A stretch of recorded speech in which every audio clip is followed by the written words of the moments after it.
പലരും കേട്ടിട്ടുള്ള വാക്കുകളാ. തടിച്ചിയാണ്, ഫുട്ബോൾ പോലെ ഉരുണ്ടിരിക്കുകയാണ്, പോണത് കണ്ടില്ല മത്തങ്ങ പോലെ ഇരിക്കുന്നു എന്നൊക്കെ പറഞ്ഞിട്ട്. അത് പറയുന്നത് ആരായിരിക്കും? നമുക്ക് ഒരുപാട് ഇഷ്ടമുള്ളവരായിരിക്കാം. ചിലപ്പോൾ നമ്മളെ ഫ്രണ്ട്സ് ആവാം, അല്ലെങ്കിൽ നമ്മളെ റിലേറ്റീവ്സ്, ആര് വേണമെങ്കിലും ആകാം. പക്ഷെ ഇങ്ങനെ പറയുമ്പോൾ ആ കേട്ട് നിൽക്കുന്ന ആൾക്കാർ ചിലപ്പോൾ അത് ചിരിച്ചങ്ങ് എടുക്കും. ഒരു ഓട്ടെ, അവര് ചുമ്മാ കളിയാക്കുമല്ലേ, അതുകൊണ്ട് പിന്നെ നമ്മൾ എന്ത് പറയണമെന്ന് വിചാരിച്ചിട്ട് അങ്ങ് ചിരിച്ചു തള്ളും. പക്ഷെ നിങ്ങൾ ആ പറയുന്ന വാക്കുകൾ കേൾക്കുമ്പോണ്ടല്ലോ, ആ കേൾക്കുന്ന വ്യക്തിക്ക് പിന്നീട് അത് ഭയങ്കര ഒരു വിഷമാവും. കാരണം നമുക്ക് ഒരുപാട് ഇഷ്ടമുള്ളവരാണ് ഈ പറഞ്ഞിരിക്കുന്നത്, തടിച്ചിയാണ്, നീ ഫുട്ബോൾ പോലെ ഇരിക്കുന്നതൊക്കെ. പലപ്പോഴും അവര് റിയാക്ട് ചെയ്ത് ചിരിച്ചിട്ടായിരിക്കാം, പക്ഷെ അവരുടെ ഉള്ളിൽ ഭയങ്കര വിഷമമായിരിക്കും. നിങ്ങൾ എന്താ പറയാ, ആ വാക്കുകൾ കൊണ്ട് ഒരുപാട് അവരെ മുറിവേൽപ്പിക്കുന്നുണ്ട്.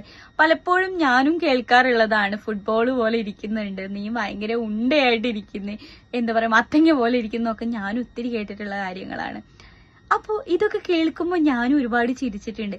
പക്ഷെ പിന്നീട് എനിക്കിങ്ങനെ ചിന്തിക്കുമ്പോൾ എന്താ പറയാ, അയ്യോ ഞാൻ വണ്ണം വെച്ചല്ലോ, എന്നെ അങ്ങനെ പറഞ്ഞല്ലോ എന്നുള്ള ഭയങ്കര ടെൻഷനായിട്ട് അത് മാറും.